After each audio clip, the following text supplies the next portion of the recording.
Some folks are forced to play with shit. That's a lovely image. I want to talk about The Wolf Among Us because I was thinking about it recently and I went back to go play it again.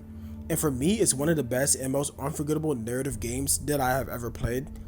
If you've played it, you already know why people still talk about it a decade later. This is one of those games that just sticks with you. From its like neon noir sort of aesthetic to its deeply flawed but lovable characters, at least I really love them.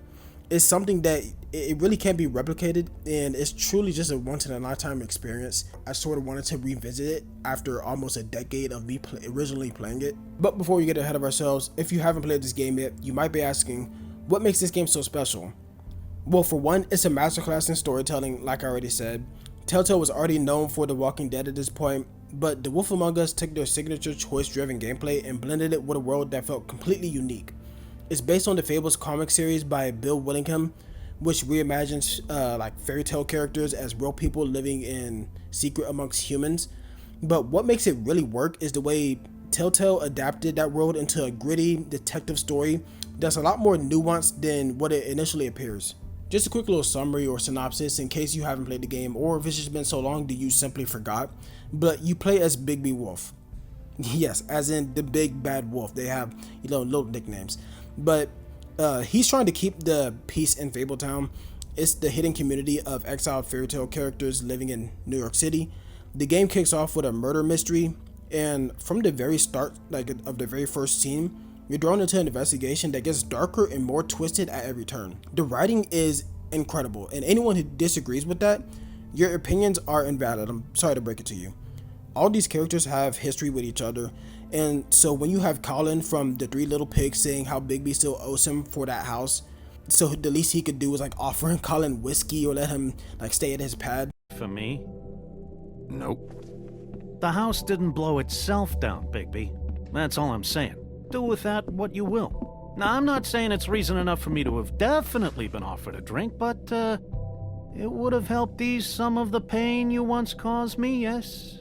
Or how Snow White is constantly arguing with Bluebeard, who has a reputation of getting rid of his wives, let's say. All of that comes together and it makes it feel like a tight-knit, albeit troubled community, I'll grant you that. Now, The Wolf Among Us, not unlike a lot of Telltale games, was a rough one to put together, and it wasn't easy to make.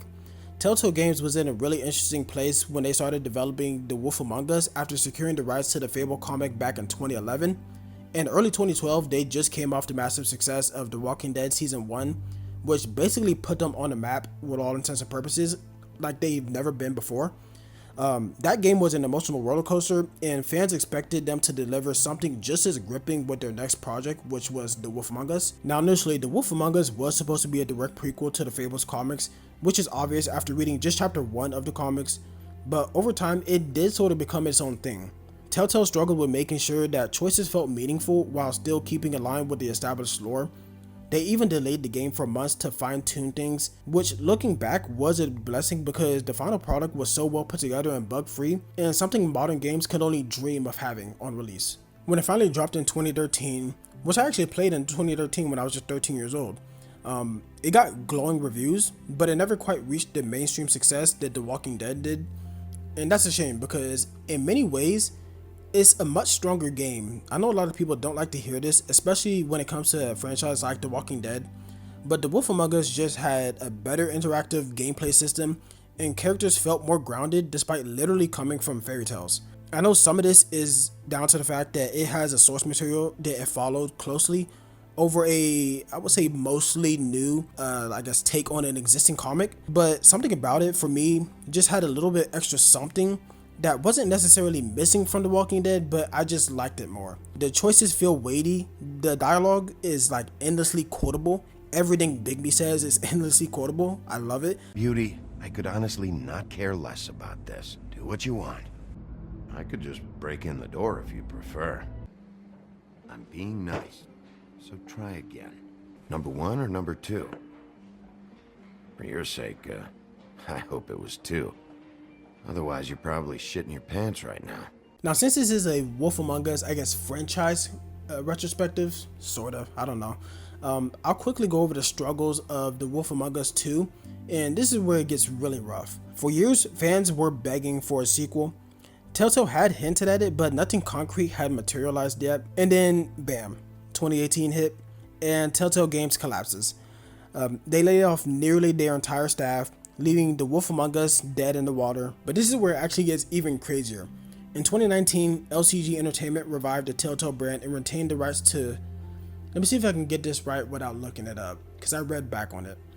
It was definitely the Batman Telltale series as well as Puzzle Agent. I love those games. I know for sure that they didn't retain the rights to The Walking Dead because Overkill completely screwed the pooch with that canceled The Walking Dead game. But that's another story I don't want to get into. And I think The Wolf Among Us was the last IP they retained, but I'm not sure. Let me know if I'm wrong about that in the comments. Either way though, fans were hyped by the announcement that The Wolf Among Us 2 was in fact in development, but behind the scenes, things still weren't going smoothly. They restarted development from scratch because they wanted to switch from Telltale's old game engine to the Unreal Engine 5. Then in early 2023, the team announced another delay was coming. They didn't want to crunch their devs like a lot of other modern studios do, which is a good thing, but it also meant that the game was still nowhere close to being finished. And here's the brutal truth to all of this. We might never see The Wolf Among Us 2 at all. The new Telltale is a much smaller company, and reviving a sequel to a niche game like The Wolf Among Us is a risky bet for them. But to sort of bridge the gap between The Wolf Among Us and a possible Wolf Among Us sequel, let's talk about how The Wolf Among Us connects to the Fables comic.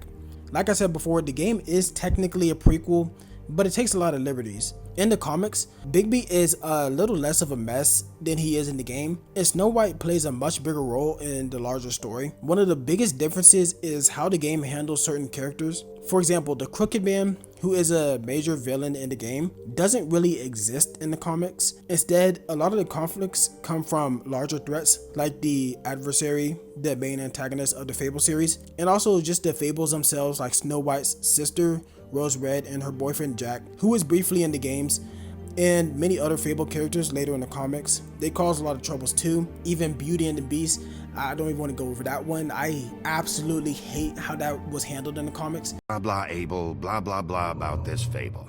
But anyways, though, side tangent. The game also leans harder into the detective noir angle than the comics do. The comics are more focused on the larger world building, while the game tells a smaller, more personal story, which obviously it had to, being somewhere between 7 to 10 hours, I'd say. The game is all about choices, how Bigby balances his violent nature with his desire to be better. And god damn it, those choices really make you feel something. At the end of the day though, The Wolf Among Us is an absolute gem. The atmosphere, the writing, the moody and melancholic soundtrack, which is top 5 all time to me at least, the way it brings fairy tale characters into a dark and gritty world, it's all just chef's kiss. Even if we never get The Wolf Among Us 2, the first game still stands as a testament to what Telltale could do at their best. And although it's really unfortunate we won't see many other games of this style again, just because obviously modern games is a business, and more than anything it's carbon copy just everything, single player and multiplayer games. Either way, if we never get a game like this again, I'm glad I got to experience it at least once, and it's one of those games that makes you want to erase your memory just to do it all over again. If you've never played The Wolf Among Us, do yourself a favor and dive in. And if you have, you can go read the comics. They're actually really good. They're a bit different in tone, and overall I would say it's not as good as the game. But if you want more of Fabletown, then it's there for you if you wish to do so. And that's it from me. I'll see you next time.